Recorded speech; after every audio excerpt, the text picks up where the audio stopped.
Well, it's Thursday night, and you know what that means. More floors.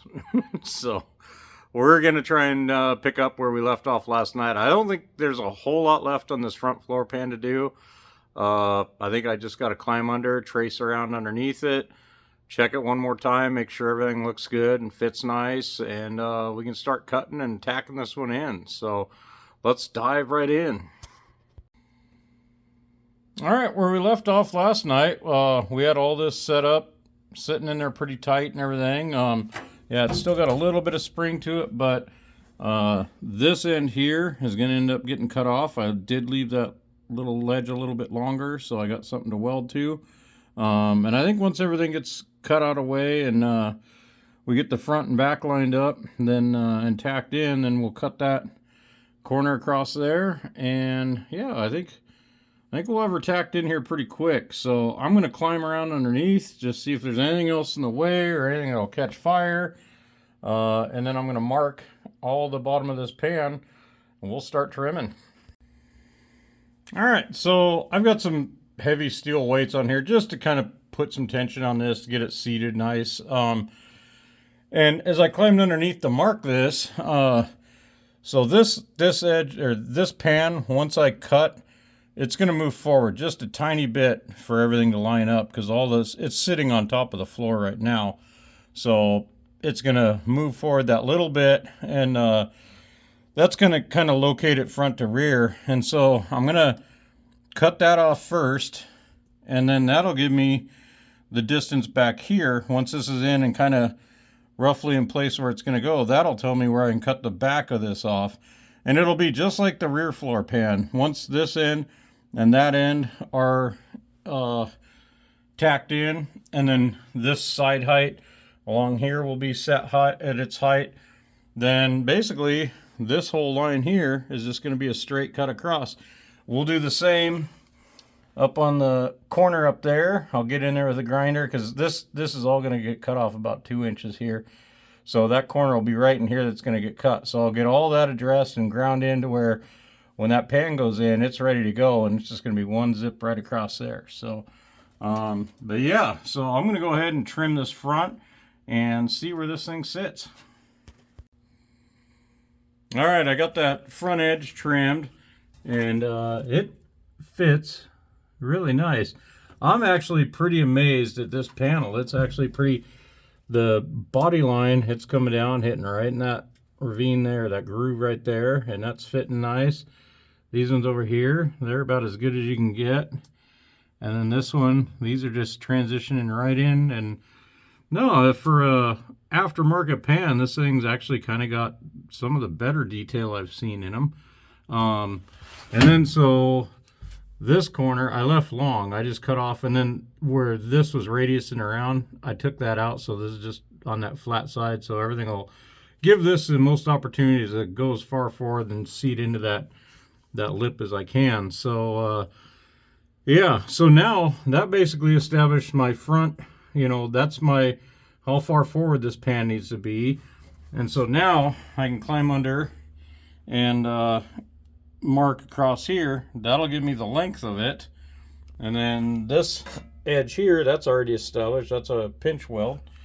And so yeah, once I get this back trimmed off, that'll set the height down, and then we can get it tacked in, and then we just zip this across and we're done. At least, well, not done until we're welded, but yeah, it's really not that hard for this stuff. But yeah, just again, it's a little bit of planning, a little bit of thinking, and just kind of look at what's going to happen. You always got to think a couple steps ahead, but long as you just, you know, double check, and I don't know, anybody can do this stuff. So but yeah, let's get this marked back here, and we'll get that trimmed and see how she fits. So that line was a little bit harder to mark. I had a bunch of stuff underneath there. So it's a line, there's a little gap. I got a little bit there and a little bit there. So I'm probably going to trim this just a little bit long, and I can grind it in and just get it to fit nice and snug. But now I had, there's this frame rail. Naturally, my whole exhaust fills that whole big gap. So I was just able to get a little bit, but there should be enough there that I can get it super close, and then I'll just grind it and get it all to fit together. So when you're grinding in some of these edges, like sometimes you'll mark this and, you know, maybe everything's good, and then this one here just like, and this is exactly what happened on this one. But yeah, this was a little bit tall, just like an 1/8 inch too tall. And your cutoff wheels usually will melt and glaze, and that last little bit can be a real pain in the butt. So I use these are 36 grit flap discs, and you can just buzz that down right to your line and just grind it right in, and that's a lot easier than trying to make a cutoff wheel go through there and trim that last little bit. So just another little thing I've learned. We are super close. So I got this cut in, and it is, I'm just barely on top of it right now. So I'm gonna have to just sand a little bit, dust the edge off of there, and then I'm gonna trim up this off of this tranny tunnel here. There's a couple of pinholes here. I might, before I weld this in, just cut a little chunk out and weld those up, but I don't know. I might be able to fill them with weld, but it's probably pretty thin through there, so it's probably just worth cutting a little piece. I'd rather just cut a little piece and come in underneath this than trying to weld this big pan and get it in under there. So if I do it that way, that'll be a lot easier. But yeah, so for now, I'm just gonna dust this edge just a tiny bit. That should drop in. And then over here, you can see it kind of self-established. There's my paint marks for my floor height. So everything's sitting pretty nice, and we're super close. So let's get this edge fit in there, and yeah, then we'll have to just sand all the edges, all our welding area, get it all prepped up for welds. So yeah, I'm gonna move on to that. So before I do this, like, I usually like to look, and you'll see I pretty much have a little gap, you know, gap, and then right in here, it's just barely overlapping. And then we're sitting up a little bit, but it is super close across there. So yeah, pretty much from about right here, I just have to just barely, I mean, that line's right underneath this, so I just got to dust that edge all the way up. So I'll go ahead and do that and see how she goes.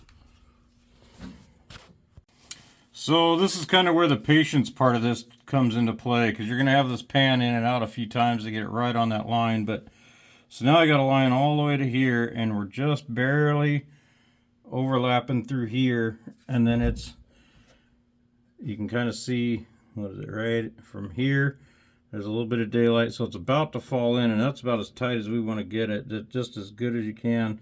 Up here, this is all butted up nice and tight. So yeah, kind of the same thing though. I'll mark, because it's like, it's just barely overlapping up in here too. So I just need to dust pretty much from about right here to, looks like about right here, and then this little area from about here to, yeah, about where my old mark was, actually just a hair before that, so right to that little gap. So yeah, there's just two little places that just barely need a little dusting, and then this thing ought to drop right in there. So let's get those done, and yeah, we're getting close. All right, so we're pretty much fit in there, but what I'm seeing, and rather than taking it off of this panel, there's a little bit of a hump right in here. I'm gonna dust that off, and then there's a little bit of one up here that we've been kind of fighting. And then, yeah, that should get this thing to drop right in. It's not much. And like I say, these two little holes here, I'm either going to try and weld them, or I might just cut a little section out and pop those in there. But for now, let's get this thing set in there. And that looks like it worked. Yeah, we got a nice little line right across there. Everything's sitting in there. Front, it's nice and tight across there. So this thing's pretty well fit in there. Yeah, so now I'm going to prep all my edges on this, and I think while it's out, I'm gonna figure out what I got to do here. If I got to weld in these holes or cut that out. I mean, it looks pretty thin through here, so I think I'm just gonna cut a little section out and patch out while I got all this room. Once I pull this pan out, then we got all that I can address that, except there's exhaust right underneath it. So it's always got to be something. So I don't know. It's not too big a deal. If I got to drop this, then I will. But yeah, I'm going to address that real quick and see what happens. All right, so I got all this cleaned and prepped all the way around here. My little pinholes that were here, they actually welded up really nice. It was fairly thick through there, so I'm not too worried about that. It'll get all seam sealed, bed lined and everything. And then, so about the only things I have left is the pinch weld along here. I got to drill some holes in there to do some spot welds. And then we'll end up cutting all this off in one big deal. I'll probably end up cutting up here where I'm by the by the gas pedal. I'll probably go ahead and get a slice going on that so that it's like I'm not fighting it under that gas pedal, or I might have to pull that out to get in there and cut it. But yeah, this thing's pretty much about done. And then I kind of want to get this, I don't know, a couple episodes back, this is what kind of led me into all this, but I was starting to make a kind of a shifter cover here. And I want to get that finished, but I want this to be removable so that I can access that shifter, because to drop the tranny out, it'd sure be a lot nicer just to be able to pull those couple bolts and get it out. And there is not much room under there, so actually that's what that dimple's for. There's a bolt right behind it. So, but yeah, so I'm going to end up, it'll end up having a little pocket down around in here somewhere or something to where I can get the bolts that are down here. But yeah, that'll be the next stage. But yeah, for now, I think I'm done with this for tonight. We'll button it up tomorrow and hopefully maybe get that and this cover done tomorrow. But my hopes are high, but my ambition is low. So, so maybe tomorrow will be a better day. It's Friday. So, but yeah, anyway, this is more progress, and we're getting a little closer. Well, little by little, we're getting her done. Just nipping away at this thing. So I was hoping to have this done tonight, but just trying to get it fit. And, you know, there's just a lot of little things. I forgot I'm going to have to, you know, I got to drill the holes in the pinch weld to do that. And just all that little bit of prep. Like I say, that's where the patience and, you know, just taking a little bit of extra time, it'll pay off in the end. You know, yeah, I'd love to be done tonight, but this will be a lot better job when it's done. So, but anyway, that's just another little chunk of the puzzle. So we'll finish her up tomorrow. And thanks for watching, and we'll see you tomorrow.